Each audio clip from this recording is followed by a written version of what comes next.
Cuba lihat posisi kita. Mohon maaf Bapak Ibu, menurut saya persoalan kita di Indonesia, bermasalah yang kita hadapi, berbagai macam masalah, wallahi gara-gara hubungan kita sama salat belum beres. Masih ada masalah kita sama salat. Padahal salat itu satu-satunya ibadah yang tidak bisa ditinggal dan tidak bisa mewakili orang lain. Ada umrah badal? Ada umrah badal? Ada. Ada haji badal? Ada. Ada salat badal? Tidak ada. Tidak bisa diwakili. Harus kita sendiri laksanakan. Dan tidak bisa ditinggal. Puasa boleh tidak ditinggal? Boleh kalau lagi sakit atau musafir. Zakat boleh ditinggal? Boleh kalau kita tidak punya harta untuk dizakati. Haji boleh tidak ditinggal? Boleh jika belum mampu. Kecuali salat tak boleh ditinggal. Sakit, salat. Sehat, salat. Berdiri, salat. Tak bisa berdiri, duduk tapi tetap salat. Tak bisa wudu, tayammum. Tak bisa berdiri, tak bisa duduk, berbaring, tetap wajib salat. Sampai di saat kita menghadapi musuh, lagi perang, masuk waktu salat, ada tata cara salat khauf, salat takut. Tapi tidak boleh tinggal. Kalau saat perang aja tidak boleh tinggal, apalagi saat aman. Cuba lihat, mohon maaf sekarang keadaan umat Islam. Syukur-syukur kalau dia jaga Jumatnya, tapi tidak pernah salat 5 waktu. Dia kira Jumatnya bakal diterima, padahal tak pernah salat 5 waktu. Kasihan. Salat itu tali hubungan kita sama Allah. Kalau terputus tali itu sama Allah lewat salat, tidak ada ibadah pun yang bakal diterima oleh Allah. Semuanya sia-sia. Haji sia-sia, umrah sia-sia, khatam Al-Quran berkali-kali sia-sia. Semuanya ada arti kalau salat tidak ada. Karena salat tiang agama. Jatuhnya tiang agama, jatuhnya agama.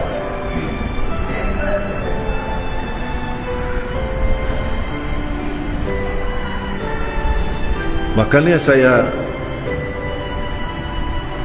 ketika menhadirkan guru saya, seorang ulama besar dan beliau juru kunci makam Rasulullah sallallahu alaihi wasallam. Saya pernah hadirkan 2 kali ke Indonesia. Ketika beliau hadir, selesai tausiah, saya sebagai penarjamah.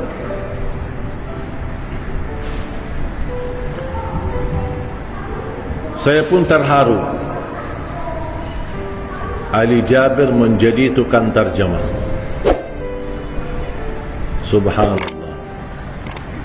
2008, 2009 belum bisa bahasa Indonesia. 2010 menjadi penarjamah. Tarjamahin guru yang datang dari Madinah. Subhanallah, karunia dari Allah. Tak saya ambil kursus bahasa Indonesia.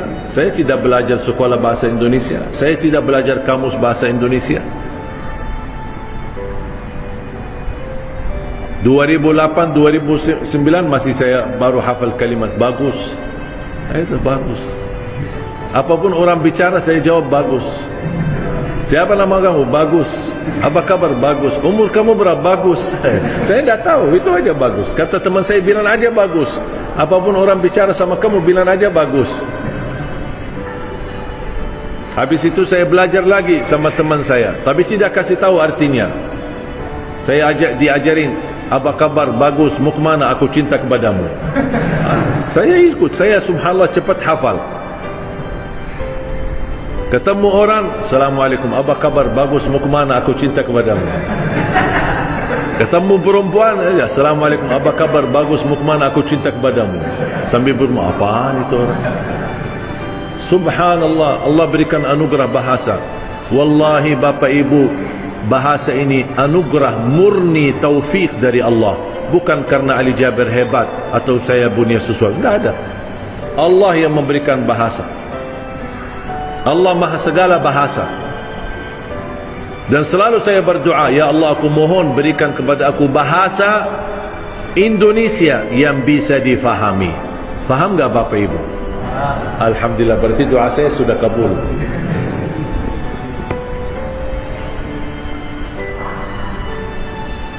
Jadi guru saya ketika dia berceramah bahasa Arab, juru kunci makam Rasulullah SAW, beliau sudah berkhidmat di makam Rasulullah SAW 79 tahun. Di usia beliau 17 tahun, 18 tahun dia berkhidmat, melayani dan menjaga makam Rasulullah SAW. Setiap tamu negara datang, dia yang membersihkan dan dia menyambut. Beliau wafat hampir kurang lebih 90-an dan 2 kali hadir di Indonesia. Ketika salah satu tausiah, habis selesai tausiah, ada pertanyaan, tanya jawab dari jamaah. Dan salah satu pertanyaan kepada beliau, gimana hukumnya orang Muslim tidak salat? Ketika saya menyampaikan dalam bahasa Arab, beliau kaget sambil mempandangi saya. Memang ada orang Muslim tidak salat? Dia kaget, heran. Memang ada orang Muslim tidak salat? Saya jawab, ada, banyak di Indonesia lagi.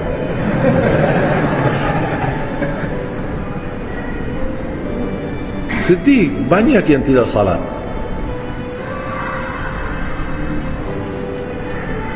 Sering saya terima keluhan dari jamaah, khususnya ibu-ibu. Curhat, nangis, anaknya susah salat. Aku capek sama anakku, tolong doanya, tolong amalannya. Saya tanya, ibu maaf, anaknya umur berapa? Sudah 30 tahun. Subhanallah, 30 tahun susah salat. Saya fikir masih anak-anak, 5 tahun. Sudah 30 tahun dan tidak mau salat. Tahu nggak, ada di dalam fikih satu hukum. Di dalam fikih, kalau ada seorang suami tidak salat sama sekali dan istrinya salihah dan dia salat, jatuh talak, dan tidak boleh membiarkan suaminya berhubungan lagi karena hubungannya zina. Coba sejauh mana begitu? Ini bukan hukum yang disepakati oleh ulama, tetapi ada sebuah pandangan di dalam fikih seperti itu. Bahkan ada satu pandangan, ketika ada orang Muslim tidak salat sama sekali, dia tidak mengingkari kewajiban, dia tahu salat itu wajib, tapi malas, tidak maulah gitu. Ketika dia meninggal, di dalam pandangan fikih saya baca, orang itu tidak boleh disalati, tidak boleh dimandikan, dan tidak boleh dikuburkan di kuburan umat Islam, dibuang jauh sana.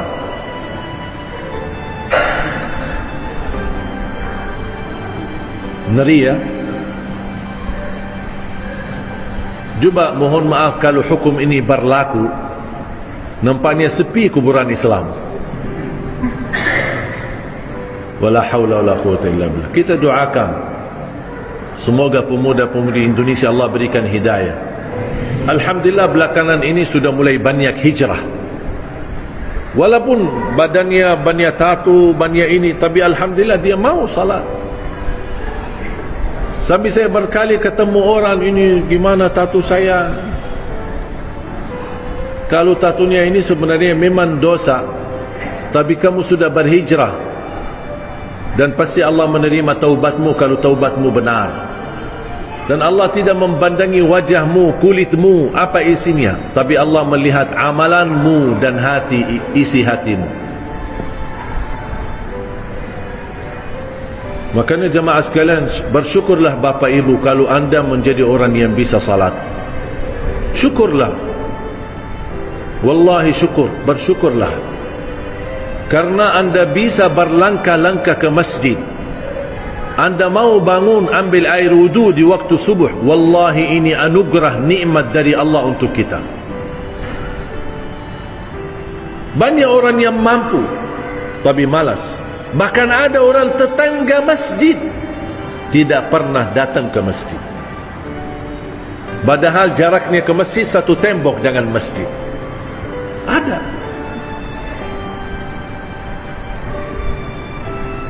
Makanya khususnya pemuda-pemudi, saya bahagia ketika masuk satu masjid dan begitu selesai acara datang remaja-remaja. Syekh, tolong minta foto kami remaja masjid. Oh, boleh sini. Saya senang ada remaja. Bahkan saya mendorong yang boleh terlibat dalam pengurusan masjid, menjadi di diwan masjid adalah pemuda-pemuda kita. Tetap kita ada orang tua kita, orang senior kita, tetap mendapat belajaran dari mereka. Tapi tolong doronglah mereka. Kasih kesempatan mereka yang jadi imam, jadi muazzin, jadi pengurus di masjid, mengurusi masalah keuangan di masjid. Lipatkanlah mereka. Kalau ada musyawarah, jangan hanya yang tua-tua saja. Datangkan anak-anak muda. Karena mereka lah